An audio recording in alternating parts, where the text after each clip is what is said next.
Okay, so in my last video, I got the Platinum Trophy for Devil May Cry 5, which, safe to say, gave me some issues.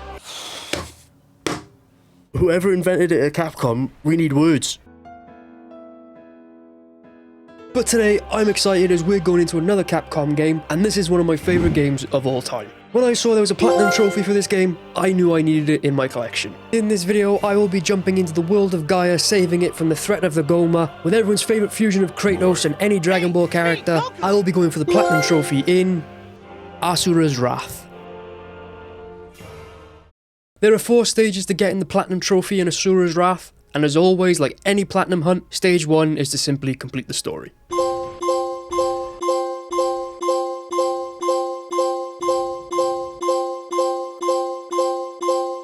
The story of Asura's Wrath follows a demigod named, as I'm sure you would have already guessed, Asura, one of the 8 guardian generals who is tasked with defending planet Gaia from the threat of the Goma. No, not him. The Goma in this game are actually a demonic race who are trying to get rid of planet Gaia of all humanity. After subduing the source of all the Goma and claiming victory, Asura returns home to his wife Durga and daughter Mithra. I am totally sure nothing bad will happen to these two. However, the story of Asura is one of tragedy and betrayal. As we're summoned for a meeting with the Emperor, we discover that the Emperor has been murdered, and after catching his lifeless body, Asura would naturally be caught with blood on his hands and framed for committing the act. General Asura has gone mad! Traitor! After fighting back in an attempt to prove our innocence, we return to find Durga has also had her life taken, and she makes us promise to save Mithra from her captors. Discovering his fellow generals were responsible for the betrayal, Asura confronts them in order to take his daughter back. Unfortunately for him, this doesn't end too well as Commander Deus steps in and easily dispatches of Asura. After throwing him back down to Gaia, Asura would unfortunately lose his life, but not before swearing his vengeance. Asura would wake up with the absence of his memories in Naraka. For the purposes of the video, this is essentially the underworld. With a golden spider reminding him of his past events and hearing the sound of crying, Asura would become furious and climb relentlessly to escape the depths of Naraka. And following his escape, he would then be reborn 12,000 years later. After stumbling across a village, the villagers fall into a panic as they're invaded by the Goma. And this is where he learns... Actually wait, I'll let him say it. 12,000 years and nothing has changed! After dispatching more of the Goma, we finally come face to face with the first boss fight of the game, Wyzen of the 7 deities. But just before getting into the fight, There was another trophy to get. My trophy senses are tingling. You talk too much! Shut up, Wyzen. I told you, trophy. we then grow a shiny set of 4 new arms and send Wyzen flying. All for him to turn into the second coming of Imperfect Cell. And this is where we witness some of the absolute cinema Asura's Wrath has to offer.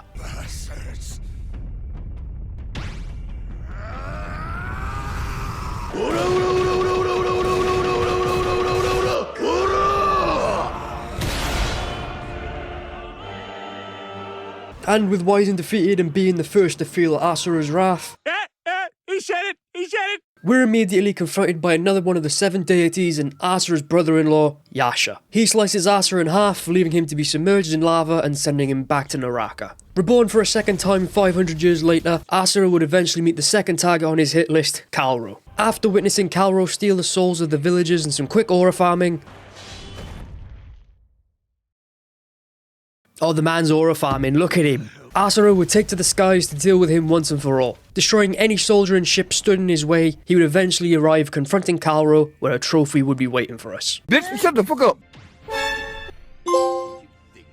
With Kalro being the coward he is and trying to run away, Asura grabs onto his escape pod and plays a quick game of Pop Goes the Weasel. We would then fall back down to Gaia and regain consciousness in a hot spring. This is where we'd spend some quality time with Asura's former master and walking Kenpachi reference, August. After some time reminiscing on their past, the two would head to the moon as their chosen battleground, where much like Wyzen and Kalro, there would be a trophy waiting for us. Shut up, bitch!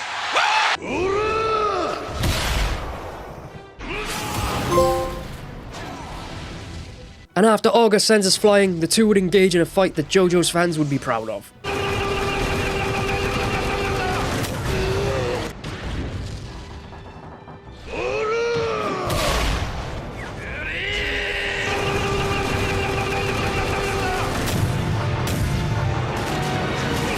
I will also not be apologising for the amount of JoJo sound clips you hear in this video. And much what feels like Kenpachi removing his eye patch, August then draws his sword and sends Asura straight back down to the planet below. Letting his rage boil over and channeling his power into a single punch, Asura destroys August's blade. Tapping into his inner Zorro, Asura finishes the job and kills August.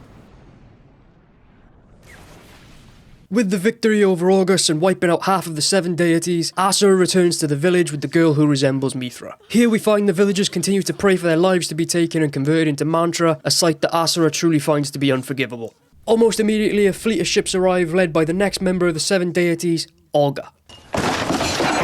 She orders a purification strike on the village, wiping out every villager in the area, including the girl who reminded Asura so much of his daughter. At the sight of her lifeless body, Asura's rage reaches the tipping point. Unable to control himself any longer, Asura goes berserk.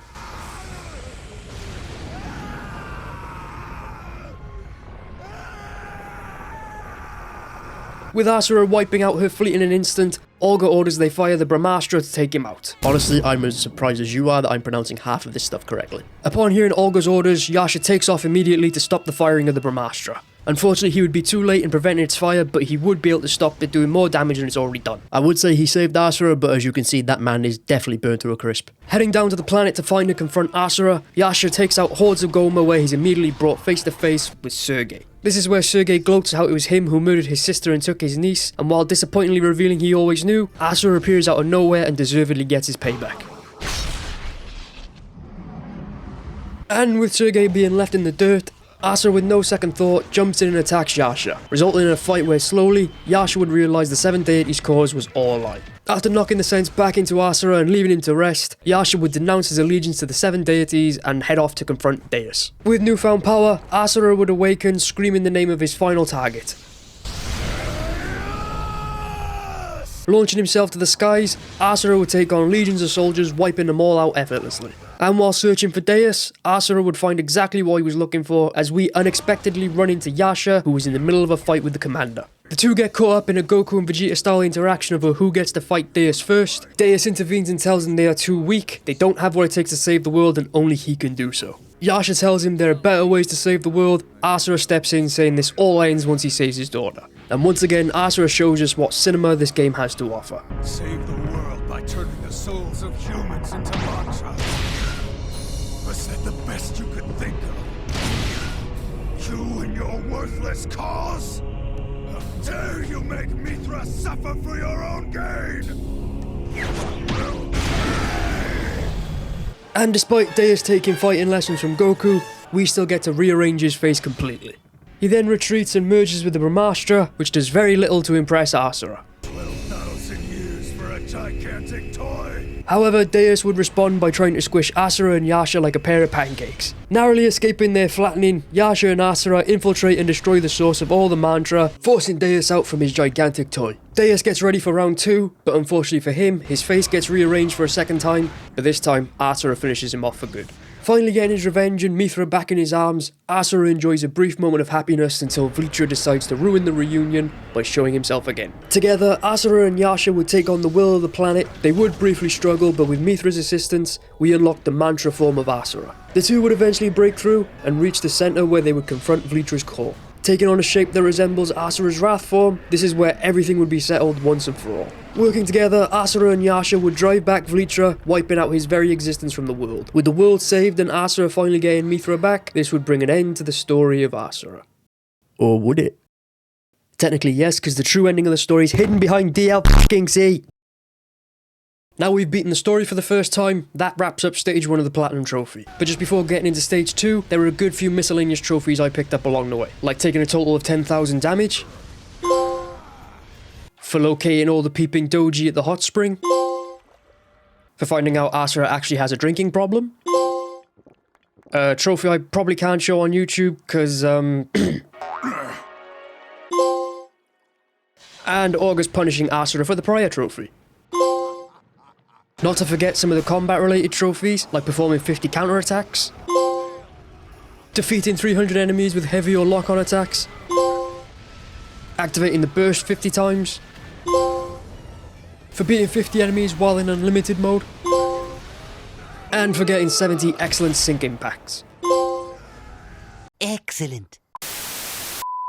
Now with all the trophies from stage 1 done and dusted, we can get into stage 2 of the platinum, the blind playthrough. And it's this stage that focuses on the Look Ma No Eyes trophy. Simply put, we just need to complete the story with the blind gauge active. This gauge doesn't really give us any benefits, it just hides the health and rage bars. I also chose to do this on easy as the unlimited mode automatically activates in this difficulty. This means I don't have to try guessing when the unlimited gauge is full. And it's during this playthrough I would actually unlock 5 more trophies. The Hit 'em Hard trophy for beating 100 enemies with a special attack. A Roar of Fury for activating the burst 100 times. Can't Touch That for performing 100 counterattacks. Unstoppable Force for beating 100 enemies while in unlimited mode. And Lightning Reflexes for 150 excellent sinks. And it was a short while after I would make it back to the final boss fight, and after taking care of him, we get the trophy. Okay, before getting into the next stage of obtaining the Platinum Trophy, you may have noticed the title of this video. Let's talk about it. So according to PSN profiles, the difficulty to Platinum Asura's Wrath is a 4 out of 10. But I had an idea that I definitely did not regret. Why am I doing this to myself? Genuinely. Like, I don't have to do this. Like, I could just get the platinum. But no, I had to give myself a challenge. And I wanted to ramp up the difficulty. So I decided to play through the hard difficulty with the Mortal Gauge equipped. When equipped, the Mortal Gauge reduces Asura's health by 1/3. This of course meaning it takes less hits from enemies to take him down. And what I didn't realise at the time, that these two factors together made Asura's Wrath feel like a Souls game. And as you can see by my face here, I had realised I had made a massive mistake. Oh. So that's what I've gotten myself into. Oh no. However, on the bright side of that regret came another trophy. And much like the last trophy name suggested, I didn't quit. No matter the rage moments. If Yasha's not going to do something, then I have to. And he's not doing jack shit. You're nowhere near me. Even on the slow-mo, it doesn't hit me. The stressful moments. That much again. Oh, please. Look, my fucking forehead vein throbbing. I've had enough of this. And the depressed moments. I don't think I can do this. I've still got the final fight left. I'm already on 43 minutes recording this mission, and I paused halfway through. And despite going through all that, I eventually found myself back at the final boss fight against Vlitra. It was time to wrap this playthrough up and get the trophies. Come on. How have I done it first time? The amount of time I spent struggling yesterday, and I've just done it first time today. The thing is, that's not even the platinum. I still gotta go back and do the S ranks. Warrior. The whole 9 for every gauge. Who needs health for the mortal gauge? Yeah, that's it. Okay, so Warrior was for completing it on hard. You just saw all 3 trophies pop, so I did the challenge. Now we go get the platinum. Just before we move into the final stage of the platinum, there was one last miscellaneous trophy. This was the Hit 'em Harder trophy for beating 300 enemies with a special attack. As you heard me say in the last clip, the remaining few trophies, much like other Capcom games, were all based around S-ranking missions. In Asura's Wrath, an S-rank depends on the 3 categories that appear at the end of a mission. The time you complete the mission, your total number of battle points, and your synchronization percentages. If you S-rank at least 2 of these categories, with the final one being at least an A rank, you get the final S-rank for the mission. This is where the Mortal Gauge came in handy in the hard difficulty playthrough, as we unlocked the Obliterator gauge. This gauge keeps the unlimited gauge at maximum, meaning more damage and the ability to spam the heavy attack, which grants more battle points. But with all that said, I flew through the normal difficulty, which unlocked the Shinkoku Soldier trophy. Then all that remained was to go through the hard difficulty again, and before long we got back to the final boss fight for one last time against Vlitra. I actually have no idea if that's going to be it or not. And I'm kind of nervous. Oh, please let this be the platinum. Please.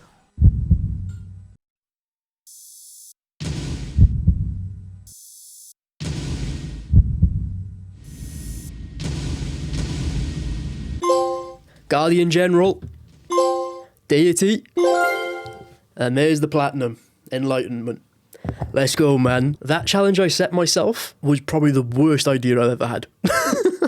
I don't know why I did it to myself. But that's the platinum done. What a game. So yeah, that was the Asura's Wrath Platinum. Honestly, I still love this game and it holds up so well and it's criminally underrated. I wish I could finish the story for you, but unfortunately it's locked behind DLC and it's not on the PS Now service. I also hope you didn't mind my storytelling in this video. I did try it out for the first time and hopefully I've done the story justice. But yeah, all that aside, I hope you enjoyed the video. Be sure to like and subscribe, hit the bell so you don't miss the next upload, and I'll see you in the next one.